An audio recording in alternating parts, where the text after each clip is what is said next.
wala boog les mateurs jaajëf sama gars yi welcome to the Matmé vidéo ah.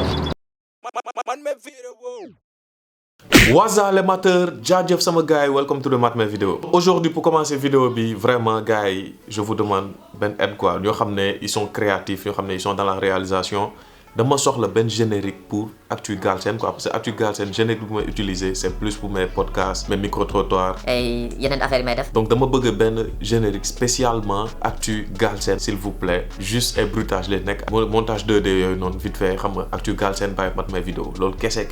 ay animation texte ak ay bruitage vite fait fuuf affaire yooyu noonu yéen a ma gën a xam. Si possible ah ngeen yónnee ma ko par mail bu ma leen affiché nii. ngeen yónnee ma ko foofu quoi ma publier ko après je vais vous créditer sur Instagram ko follow lépp di ngeen ko am ngeen jàpp si rek mu nekk seen contribution yow mi seetaan bu amee benn xarit boo xam ne il est bon dans ces trucs là nga envoyé ko ça me ferait vraiment plaisir. Tey dañuy song sujet yi y a pas mal de sujets à traiter ici dinañ ci wax loo xam ne ci actualité hip hop bi la donc Actu Galsen numéro 10. gars yi nag temps yi faut ngeen comprendre ma quoi koor gi moom ma xoj sonal ma quoi feeñ na ci sama kanam mais dañ koy muñ rek lu metti yàggul koor gi léegi mu jeex donc j'espère que vous êtes bien installés tey dañuy wax ci sujet yu bëri premier sujet yoo xam ne dañ ci waxtaane dañ koy ubbee ak Mamy Victory. Elle est en désaccord avec KZ maanaam elle a quitté le label parce que def na benn direct sur son Instagram elle a expliqué que nekkatul KZ y a eu des problèmes et c'est pas trop avancé là-dessus mais ce qu'il faut savoir c'est que album bu mu war a génne ak ñoom mënatul nekk KZ moo ko téye elle regrette vraiment son yi mu fa defoon elle a dit qu'elle a fait pas mal de featuring et tout et bëggoon na mu génn et s'est donné corps et âme pour cet album mais yàlla dafa def ni mënatul nekk donc elle est partie du ma ne Berna Daïra mais elle est partie elle travaille plus avec KZ et aux dernières nouvelles aussi dafa mel ni One Lyrical aussi quitté na label bi y aura plus d'informations dans les prochains épisodes nañ ci wax inchallah. Deuxième info mooy un projet qui est Ninki Nanka mooy projet bu Purpose de Ghostwriter jàpp na date moom il a pris le 7 juin inchallah si le projet bi di génn donc képp koo xam ne bëgg nga xam information yi leer ci projet bi processus bi tout ça je t'invite après vidéo bi tu cliques sur le petit i en haut wala en fin de vidéo ngeen xool ci sama chaîne y a l'interview en intégralité man ak Purpose bu ñu defoon avant ñu dugg ci koor gi ngeen dem seetaan vous allez beaucoup apprendre ci processus bi Ninki Nanka lan lay nar a mel tout ça donc vous avez l'exclusivité là-bas ngeen dem ngeen seetaan vidéo bi pour ñu ko seetaanagul. Actualité en bref aussi sur les réseaux sociaux mooy Dip Doundou Guiss am na 1 million d'abonnés en tant que rappeur je peux dire fii Sénégal là c'est vraiment le haut niveau gars yi. Et vraiment y a gis nañ les groupes comme Mabo am nañ 1 million y a pas mal d'artistes yoo xam ne ils sont en développement léegi ñu matal seen million Abiba aussi il faut le dire et vraiment ça fait plaisir de voir que le rap Galsen suscite beaucoup d'attention ba gars yi bëri ay communautés yoo xam ne ñu ngi leen di suivre Samba Peuzzi il est dans les 500 000 Ekil pareil Canabasse et keneen ak keneen ils ont une communauté qui les suivent et ce qu'il faut savoir c'est que la télé n'est pas trop indispensable ci développement artistique quoi parce que ku am sa média yoo xam ne jaat 1 million de personnes qui te suivent c'est plus facile de jàllale say affaire doo dem di fay ay publicité ci ay télé et tout ça donc tu es indépendant mën nga def say annonce mën nga def tout ce que tu veux mën nga approcher mën nga am ay placement de projet je prends le cas de Dip placement de produit bu mu am ak Itel ak Free donc tu vois que ñoom dañ ko cibler parce que am na lu mu leen mën a apporter donc c'est très important rappeurs yi ngeen am ay réseau yoo xam ne day am audience bu bëri c'est un message pour la nouvelle génération misez beaucoup sur les réseaux sociaux seen imagerie et tout ça c'est très important. Dans la foulée donc il y a un nouveau collectif de beatmakers qui s'appelle Ghost Energy Records. C'est Omzo Beat qui est à l'origine de ça. Il est en collaboration avec Zizkiller, avec Gun Silence.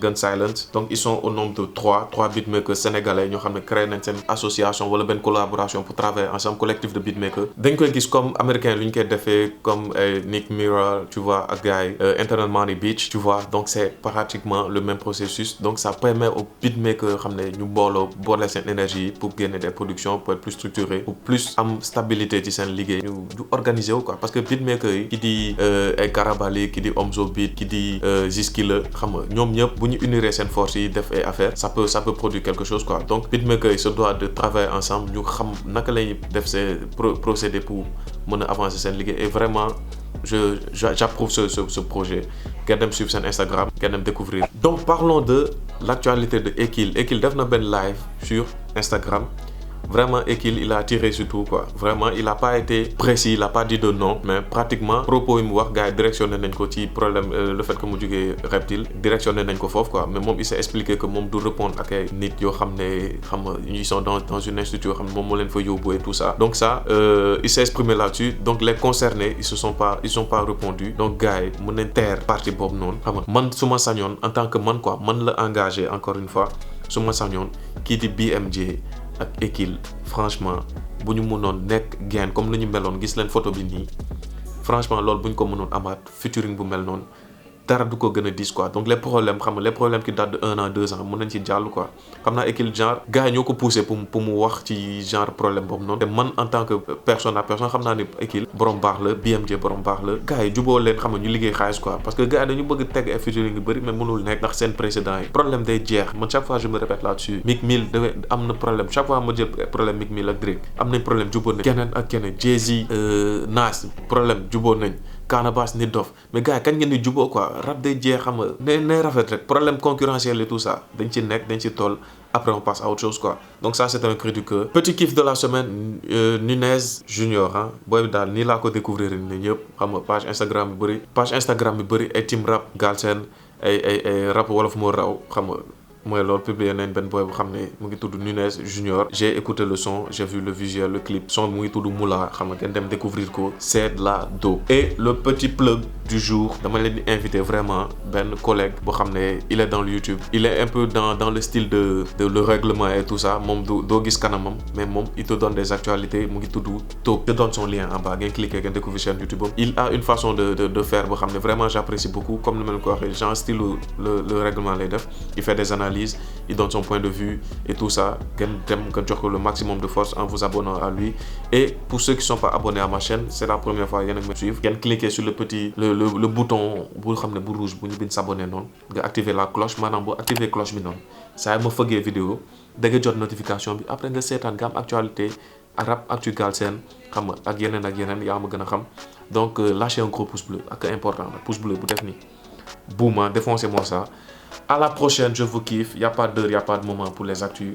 Rang muy gaaw jaajëf. Kili.